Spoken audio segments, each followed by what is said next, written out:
Salut à toi et bienvenue sur la chaîne de Région et Terroir. Comme tu peux le constater, je me retrouve toujours dans la même région que la dernière vidéo, c'est-à-dire au Haut-Intiamont, en Gruyère, et plus précisément dans le canton de Fribourg. Cette fois-ci, on change un petit peu de décor, je t'emmène en hauteur, et plus exactement en alpage, où nous allons faire la connaissance de la famille Thierry et Nathalie Beau, qui sont producteurs caprins. Alors, suis-moi.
Salut Thierry. Salut Fluc. Ça va? Ça va, ouais. Ouais. Merci de nous recevoir en tout cas. Mais de rien, ouais. On va aller dehors. Ok, ça marche. Après toi, je te suis.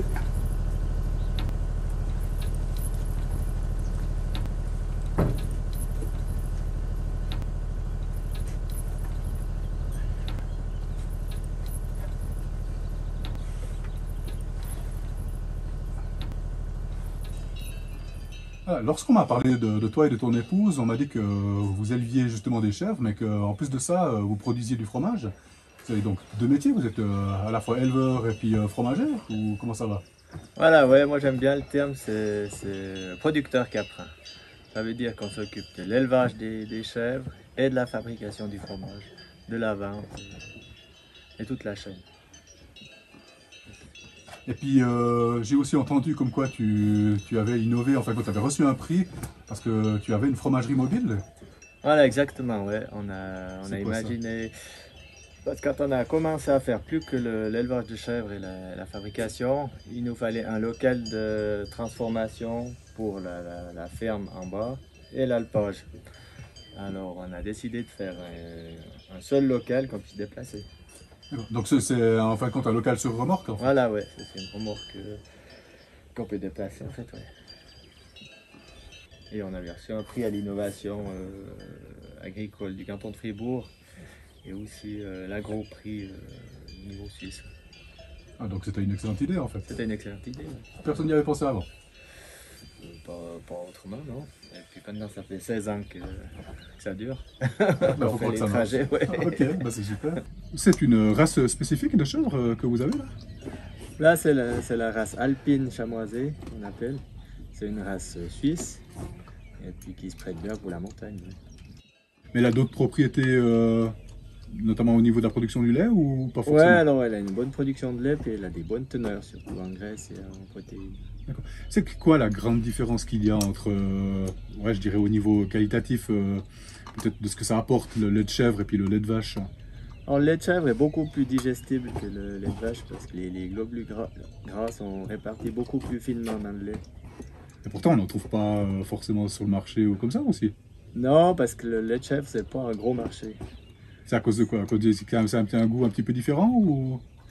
Non, c'est qu'on a axé la production sur le lait de vache dans les années 70, 80.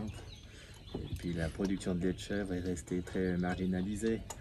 Ça a commencé à exploser un petit peu dans les années 2000, mais très petit à petit, hein, c'est pas un gros marché du tout. Et nous, si on voudrait, en tant que particulier, en trouver, on pourrait venir chez toi sans problème ou Pas forcément, c'est pas... Bon, le problème, c'est que l'été, on a l'alpage, alors c'est un peu difficile à nous trouver. Ça grimpe effectivement. Voilà, ouais. Mais il y a quelques grandes surfaces qui font un peu un marché, un petit marché avec ça. Moi, j'aurais dit que c'est un lait qui se mérite. Hein. Voilà, exactement. Ok. Puis sinon, au niveau fromage, vous produisez quoi? Alors, on fait plusieurs sortes. On fait beaucoup de fromage frais. Et puis, on fait aussi du mie dur. On produit à peu près, on transforme à peu près 90 000 kg de lait par année. C'est énorme. Ouais. Et puis quel genre de fromage Alors on fait des tomes fraîches, on appelle ça des tomes de chèvre. Ouais.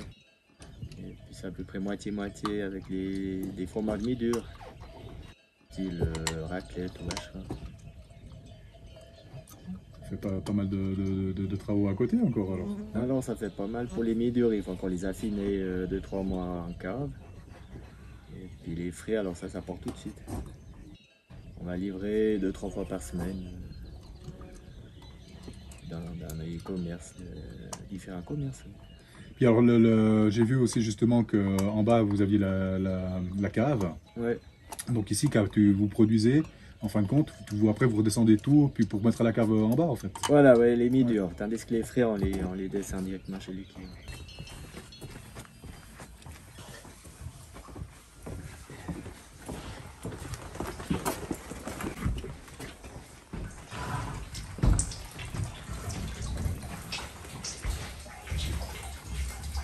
Voilà la production de ce matin. On a transformé 400 litres de lait de chèvre.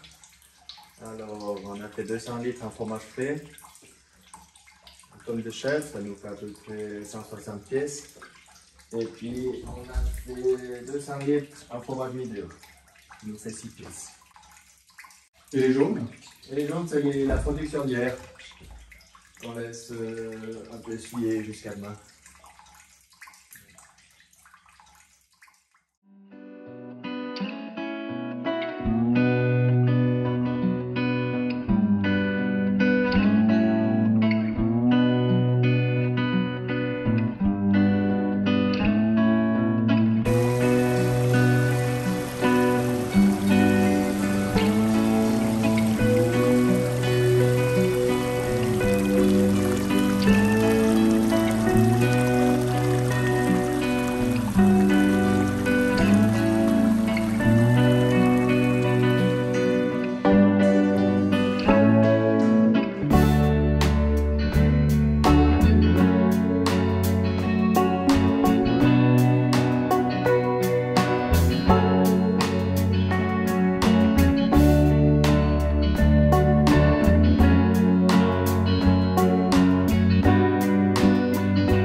Voilà.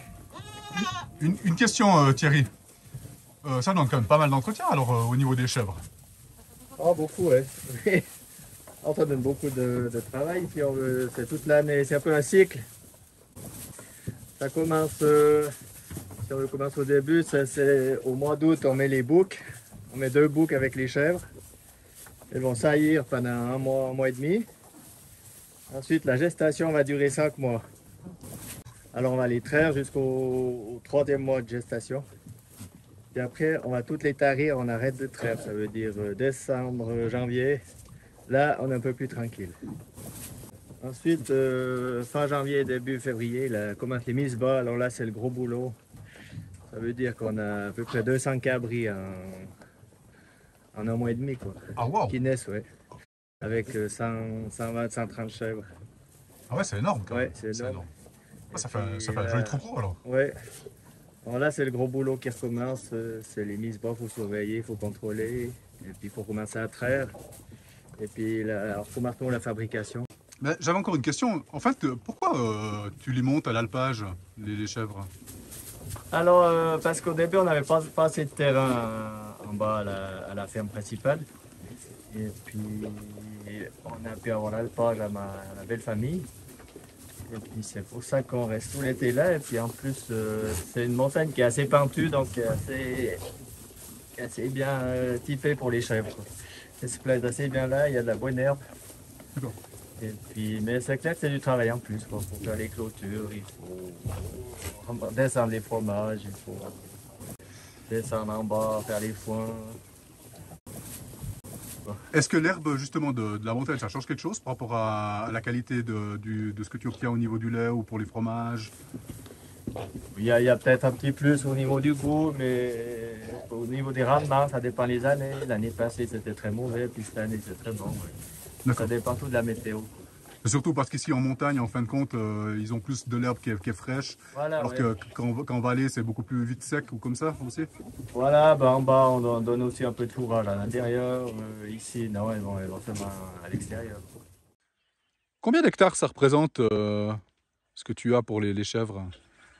Alors en bas au village, on a 20 hectares de surface qu'on peut exploiter. On peut faner environ 12 hectares. Et puis le reste, c'est du pâturage.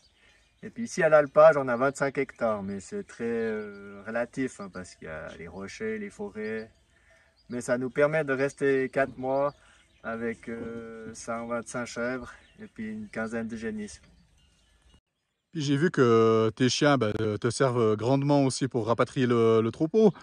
Voilà, ouais, c'était des grands aides. Alors, ils vont chercher les chèvres, et ils m'aident aussi à la traite pour les déplacements. Et puis, pour le loup, alors on a les ânes qui protègent le troupeau contre les prédateurs. Ouais.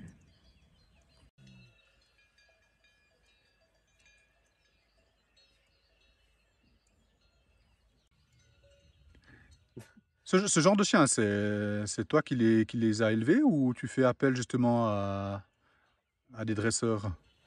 Alors, celui-là, il a 8 mois. Alors, il est en pleine formation. Alors, j'essaye un peu de les former moi-même et puis il faudra que j'aille suivre quelques cours aussi. Ouais. Comment se déroule une journée de travail? Alors, une journée de travail commence par la traite le matin vers 5 heures. Ensuite, la fabrication du fromage. Après, il y a l'entretien des clôtures, l'entretien des pâturages. En bas à la ferme, il y a les foins à faire. Il y a, oh là là, il y a un tas de travail, les livraisons. Et puis on finit la journée par la traite, nous, la traite du soir. Les livraisons, vous travaillez justement avec à distribuer dans d'autres fromageries ou d'autres des petits magasins? Ouais, exactement, on a une quarantaine de commerces où on va livrer. Et on a un circuit jusqu'à Fribourg.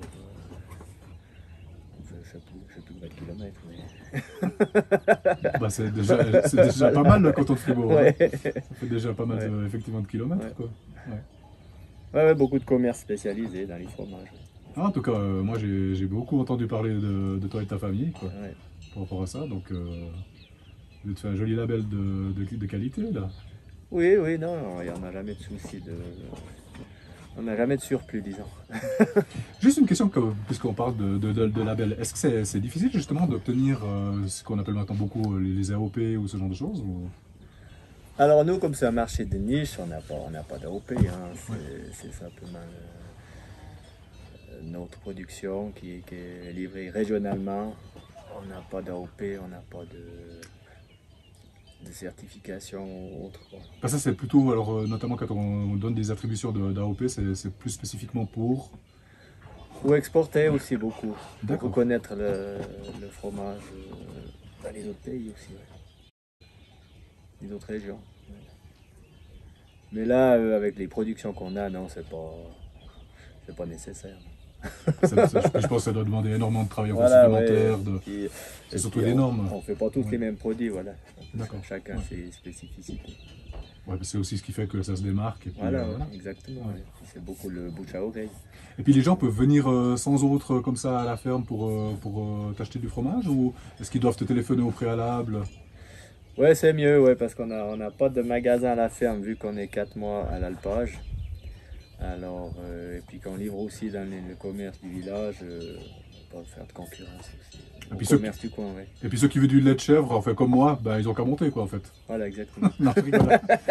En tout cas, je te remercie infiniment de toutes ces explications. De En rien. tout cas, tu fais un très joli travail. Ouais. Et puis bon, ici, il faut dire que la région, elle est magnifique. Ah ouais. D'ailleurs, c'est pour ça que je suis encore là. On s'y attache, hein. Non, mais Ah, c'est mais vrai c'est que sûr, les ouais. montagnes ici, elles sont Ah, la oui, vallée et c'est tout, un beau coin, c'est ouais. vraiment Ouais. très beau. Ouais. Très belle région, Ouais. Mais il faut aussi dire qu'il faut être passionné pour faire ce métier. je pense. Ouais. je pense. Bah, notamment par rapport à ça, si tu devais conseiller un jeune qui aimerait faire ça, est-ce que déjà, il existe un métier de producteur caprin, ou est-ce que c'est un amalgame en fin de compte d'un premier apprentissage ou autre? Non, il n'y a pas de métier spécifique pour les caprins, c'est le métier d'agriculteur. Par contre, moi, je suis plutôt parti dans la fabrication, j'ai fait fromager. Et puis après, j'ai fait les deux, disons. J'ai appris un peu sur le tas. C'est quand même quelque chose d'assez complet, quoi. Voilà, ouais. Ouais. On a la chance aussi d'avoir une association romande des producteurs caprins. On organise des cours de formation continue, un peu ce qu'on a besoin de s'enrichir. Et puis pour un jeune qui aimerait justement se lancer dans ce domaine, c'est quoi que tu lui conseillerais? Alors il faut se renseigner à ce qui existe déjà, et puis il faut aussi penser que le marché n'est pas très grand. Hein. Ouais. Le marché est aussi vite saturé, et puis s'assurer que s'il veut produire du lait et puis pas le transformer lui-même, qu'il n'y a pas de contrat d'achat de lait pour le lait de chèvre qui soit assuré, quoi. C'est un peu ça le problème. Ouais. Et puis au niveau, je dirais, physique ou autre, quand même, il faut quelqu'un qui aime, bon, je pense déjà les animaux, je pense que c'est essentiel, la nature. Faut savoir que les animaux, c'est 7 jours sur 7. Quoi. Ouais. Voilà. Ouais, puis c'est aussi des horaires, ça demande quand même d'être un investissement qui est quand même Alors ça c'est sûr, ouais. en plein, quoi. Ouais, c'est toute l'année. Quoi. Ben écoute, moi je vais pas t'embêter plus longtemps, en tout cas je te remercie infiniment. De rien, merci à toi. C'est très gentil de nous avoir reçus, et puis voilà, quoi. J'espère toute bonne continuation pour la suite. Bah, merci, ouais. Et puis à une prochaine. Ben oui. Ouais. Thierry, Allez, merci. merci.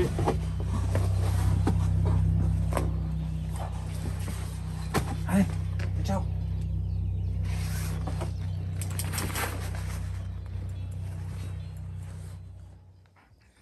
J'en profite pour remercier infiniment la famille de Thierry et Nathalie Beau pour leur accueil et de nous avoir partagé leur magnifique métier.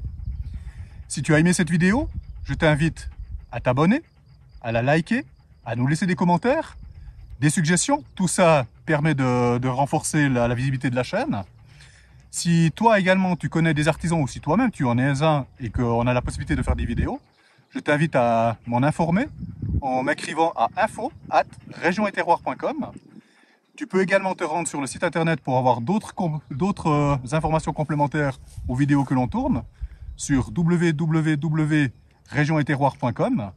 En attendant la prochaine aventure, on te dit ciao, wouf, et à tout bientôt. On y va!